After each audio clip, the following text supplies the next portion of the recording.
friends, welcome to the Design of G+3 course. तो आज का हमारा टॉपिक क्या है कि आज का हमारा टॉपिक है that to make load distribution diagram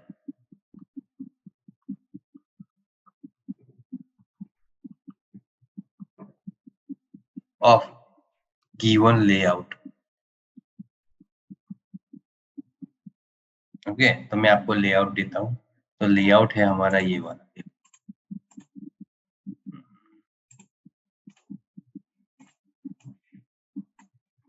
इसे थोड़ा बड़ा कर देते हैं तो एक्सप्लेनेशन में अच्छा रहेगा। ठीक है,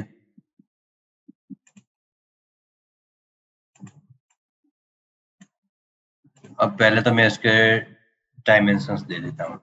डायमेंशंस में क्या होगा तो देखो, ये वाला जो पोर्शन है ये हो गया हमारा 6 मीटर, ये वाला जो पोर्शन है वो हो गया हमारा 4 मीटर, ये वाला जो पोर्शन है ये हो गया हमारा 6 मीटर। ठीक है, यहाँ से इतना पोर्शन सब डिवाइडेड है 3 metre 3 metre 3 metre 3 metre 3 metre और 3 मीटर। पहले तो मैं यहाँ पे पोजीशनिंग ऑफ कॉलम दे दूंगा, तो कॉर्नर्स पे तो कॉलम पहले होने ही चाहिए। तो एक ये हो गया, एक ये हो गया, एक ये हो गया और एक ये हो गया। ठीक है, तो कॉर्नर्स पे पहली कंडीशन ये थी कि कॉलम्स ऑन कॉर्नर्स, तो दूसरी कंडीशन थी कि कॉलम्स ऑन इंटरसेक्शन। तो भाई यहाँ पे इंटरसेक्शन है तो यहाँ पे भी इंटरसेक्शन है, यहाँ पे भी इंटरसेक्शन है। पर यहाँ पे क्राइटेरिया क्या थे कि स्पेसिंग सी के 3 मीटर होगा कैंटिलीवर के लिए, 6 to 8 मीटर होगा सिंपली सपोर्टेड के लिए और 15 मीटर होगा 8 to 10 होगा फिक्स के लिए। ठीक है, तो मैं यहाँ पे क्या करता हूँ कि ये इंटरसेक्शन पे कॉलम रखता हूँ। ये क्या रखा, यहाँ रखा, फिर यहाँ रखता हूँ, फिर यहाँ रखता हूँ, फिर यहाँ रखता हूँ, फिर यहाँ रखता हूँ। ये हो गया, ये हो गया, ये हो गया, ये हो गया, ये हो गया और ये हो गया। ये सारे पॉइंट्स पे नहीं रखता क्योंकि 3 मीटर पे कॉलम रखने का कोई मतलब ही नहीं। ठीक है, तो अब मैंने कॉलम्स रख दिए तो मैं कॉलम्स के नाम दे देता हूँ। तो कॉलम्स के नाम हो गए मेरे, ये हो गया मेरा C1।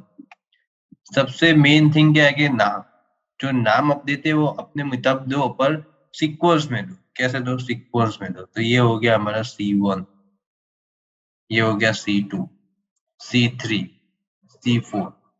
आपको जिस हिसाब से देना हो दे सकते हो, पर फिर आपको याद रखना चाहिए कि मैंने कौन सा नाम दिया। ठीक है, ये हो गया C5, ये हो गया C6, ये हो गया C7, ये हो गया C8, ये हो गया C9, C10, C11, C12, C13, C14, C15 और C16। ठीक है, तो हमारे पास यहाँ पे कॉलम्स कितने हैं, तो 16 कॉलम्स। कितने, 16 कॉलम्स है हमारे पास। ठीक है, अब देखते हैं कि बीम कितने हैं। तो यहाँ पे बीम्स के नाम लिख देता हूँ मैं, वो भी सीक्वेंस में। एक ये वाला बीम है, बीम 1, ये हो गया बीम 2, ये हो गया बीम 3। ठीक है, ये हो गया बीम 4, ये हो गया बीम 5, ये हो गया बीम 6, ये हो गया बीम 7।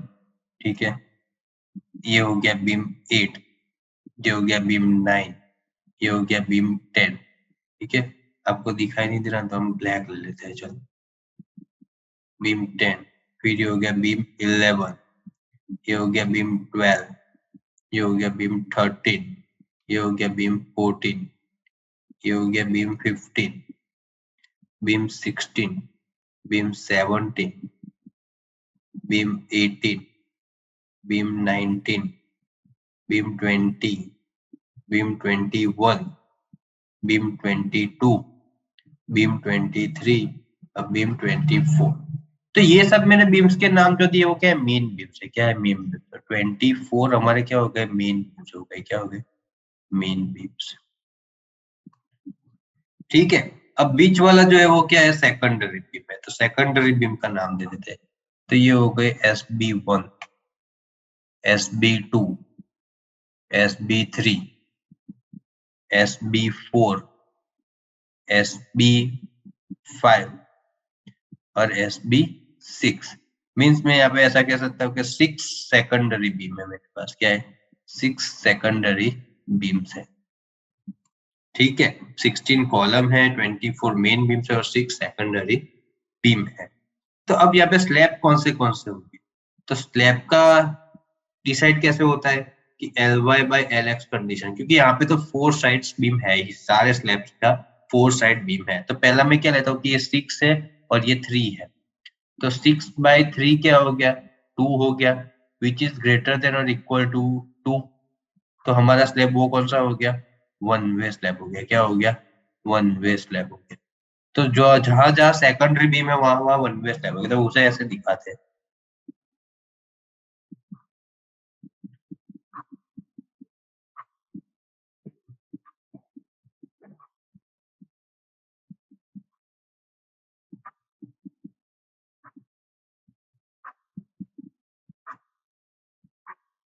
ये सारे हो गए हमारे वन वे स्लैब, ठीक है। तो वन वे स्लैब यानी कि slab 1, slab 2, slab 3, slab 4, slab 5, slab 6, ऐसा मत लिखो।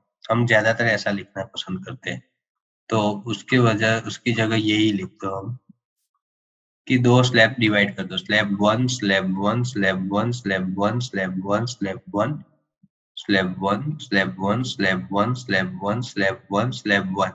तो क्या हो गया? 1 2 3 4 5 6 7 8 9 10 11 12। तो 12 वन वे स्लैब है।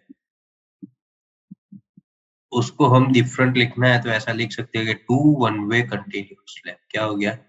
2 वन वे कंटिन्यूअस स्लैब। तो ये हो गया एक कंटिन्यूअस स्लैब, ये हो गया एक पूरा कंटिन्यूअस स्लैब हो गया।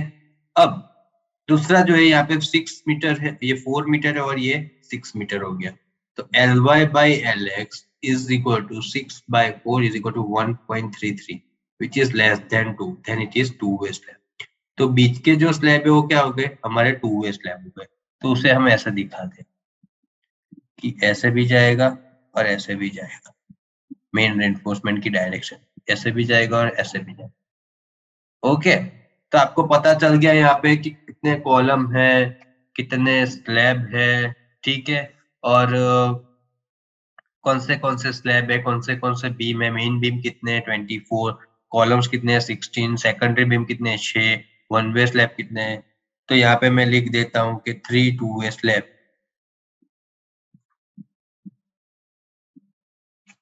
या तो 1 टू वे कंटिन्यूअस स्लैब, ऐसे भी मैं लिख सकता हूँ, ठीक है। अब अपने लेआउट बनाना सीख लिया, सारे लेआउट में कॉलम बीम सब दे दिए, नाम भी दे दिया। तो अब यहाँ पे लोड कैसे ट्रांसफर होते, तो मैं ये सिखाता हूँ आपको।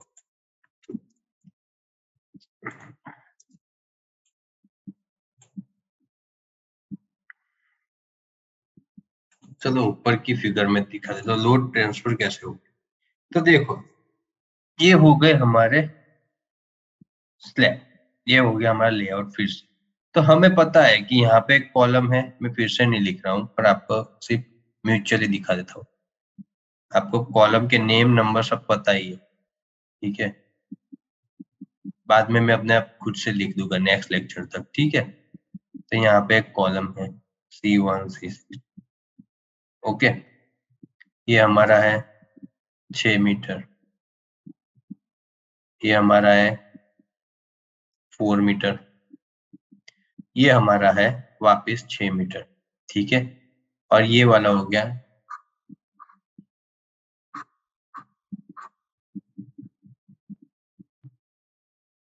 3 मीटर, ठीक है। इट मीन्स जो वन वे स्लैब है वो हमारा क्या हो गया?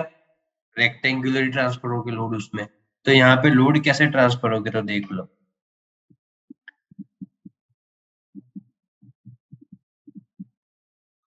आधा इस पे जाएगा, आधा इस पे जाएगा।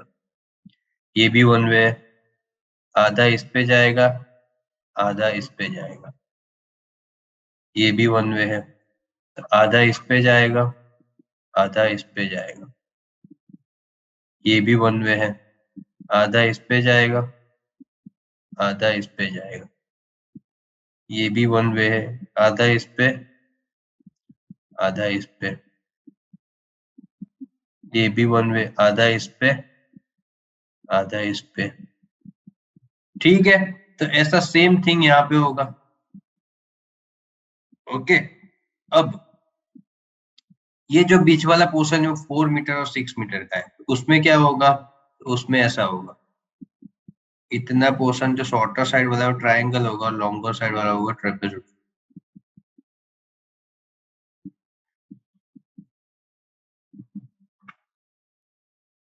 ठीक है, यहाँ पे ट्रायंगल जाएगा, यहाँ ट्रेपेजॉइडल जाएगा, ऊपर भी ट्रेपेजॉइडल जाएगा, यहाँ पे ट्रायंगल जाएगा, यहाँ पे ट्रायंगल, यहाँ पे triangle triangle, trapezoidal trapezoidal trapezoidal trapezoidal, फिर triangle triangle, trapezoidal trapezoidal trapezoidal trapezoidal, triangle triangle, और ये ऊपर का सेम है यहाँ पे भी।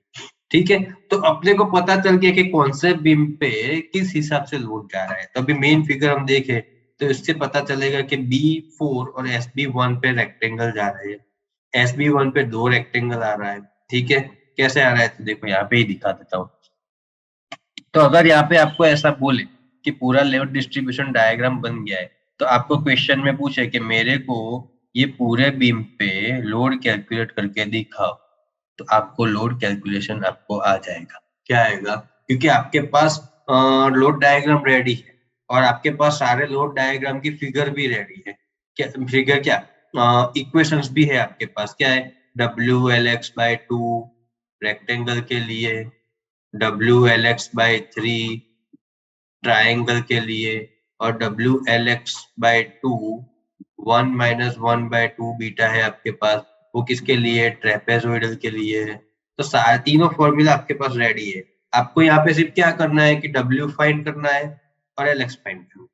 ठीक है, अब मैं आपको समझा देता हूँ कि सपोज के मैं यहाँ पे लेता हूँ एक बीम, सपोज कि मैं ऐसा ही आपको एक लेता हूँ बीम।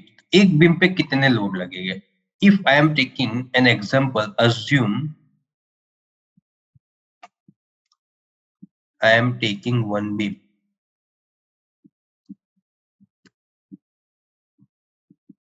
ठीक है, तो एक प्लॉट बना देता हूं मैं यहाँ पे ऐसे।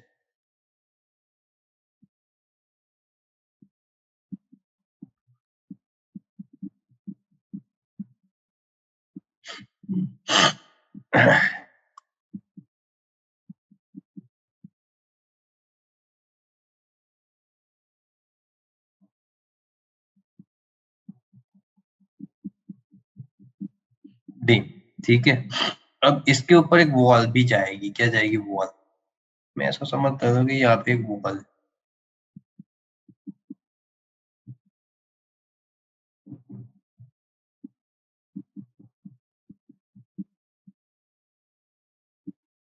ओके, मैंने समझ लिया है, यहाँ पे एक वॉल है।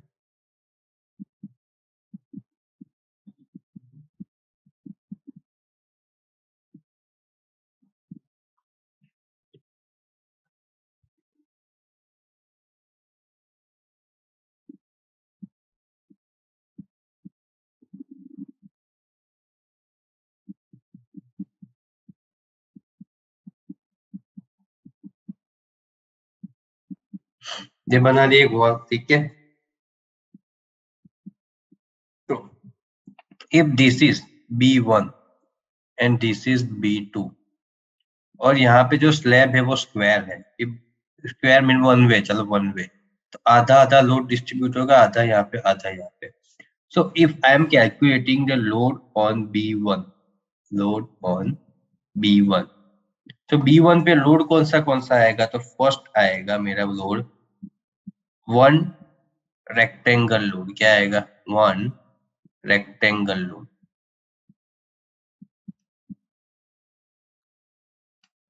ठीक है, one rectangle load means WLX/2। अब ये W जो है वो W के अंदर कौन सा लोड आएगा, तो W के अंदर आएगा हमारा लोड तो dead load on slab, dead load of slab and live load of slab. अब लाइव लोड तो हमें सपोज के दिया होगा, तो जो डेड लोड ऑफ स्लैब होगा वो क्या होगा, तो dead load of slab is equal to self weight of slab plus floor finish of slab. Self weight of slab means size into density, ठीक है, साइज इंटू डेंसिटी। तो density means क्या, कि अगर रिइंफोर्स्ड कंक्रीट यूज करें तो 25, size means क्या, thickness, size means क्या, size means effective depth, overall depth, ठीक है। तो वो डेड लोड ऑफ स्लैब और प्लस फ्लोर फिनिश आपको दिया होगा, ना दिया हो तो 1 या 2 आप एज्यूम कर सकते, तो वो हो गया और लाइव लोड हो गया, उसका टोटल करना है। तो टोटल यहाँ पे करोगे तो W is equal to dead load plus live load into 1.5. It means we have done this design load, design factored load। तो एक ये आएगा, वन रेक्टेंगल लोड में W ये आएगा और LX of the shortest direction. Second load क्या आएगा, सेल्फ वेट ऑफ बीम, क्योंकि बीम पे जो लोड आएगा उस पे सेल्फ वेट ऑफ बीम तो होगा ही ना, जो बीम है उसका खुद का लोड तो होगा ना, तो self weight of beam is equal to size into density into 1.5। इसको भी फैक्टरेट कर दो, सेल्फ वेट फैक्टरेट लोड हो गया। एक चीज आप खास ध्यान रखना लोड कैलकुलेशन में, कि या तो आप सारी वैल्यू को पहले से फैक्टरेट कर दो या तो सारी वैल्यू को कैलकुलेशन होने के बाद फैक्टरेट करो। पर ऐसा मत होना, ऐसा करने में कंफ्यूजन हो जाएगा कि आधी फैक्टरेट वैल्यू होगी और आधी नहीं होगी और फिर लास्ट में आप फिर से फैक्टरेट करोगे। तो मेरा मानना ये है कि आप पहले से ही सारी वैल्यूज को फैक्टरेट करो, ठीक है।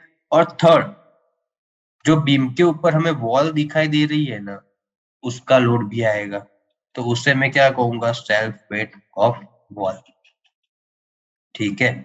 उसका भी क्या होगा, साइज इंटू डेंसिटी इंटू 1.5, ठीक है, फैक्टरेट।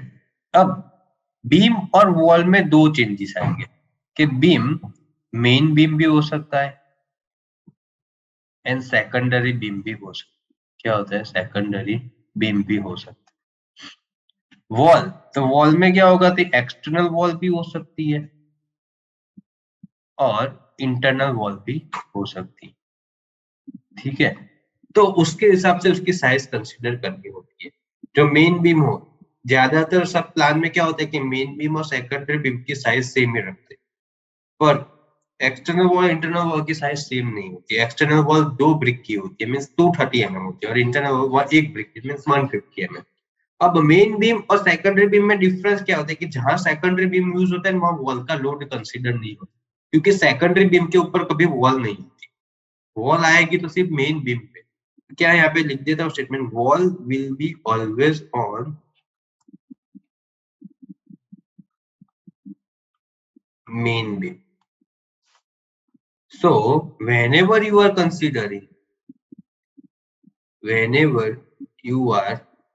considering secondary beam, at that time neglect the calculation of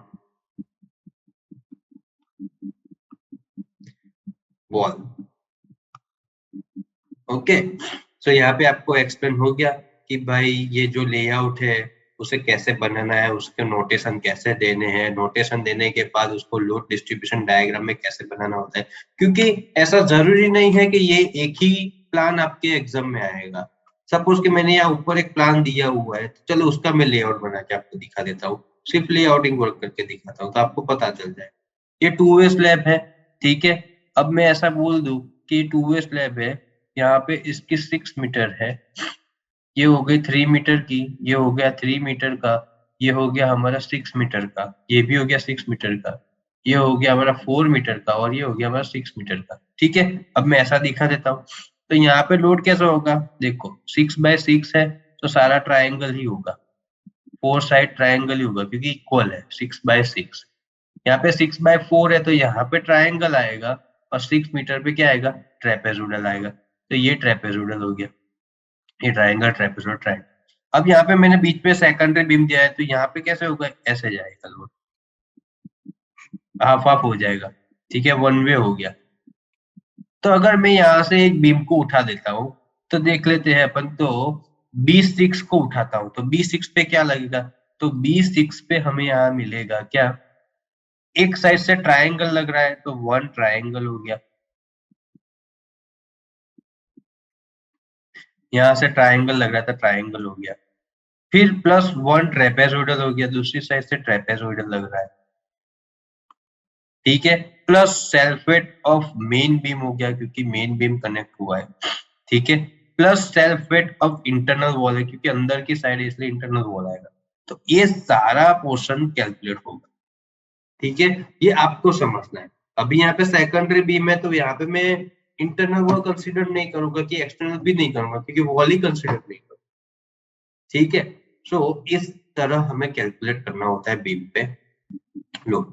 तो अब ये लेक्चर में मैंने आपको एक्सप्लेन कर दिया कि लोड डिस्ट्रीब्यूशन डायग्राम कैसे बनाते हैं और कौन से बीम पे कैसे लोड आते हैं। अब नेक्स्ट लेक्चर जो होगा उसमें हम यही एग्जांपल को कैलकुलेट करेंगे और सारे कॉलम्स पे कितने लोड आते हैं उसको कैलकुलेट करेंगे, सारे बीम्स और कॉलम पे कितने लोड आते हैं वो हम कैलकुलेट करेंगे और उसका नाम होगा the calculation of load distribution diagram of the layout, ठीक है। तो आज के लेक्चर में इतना है।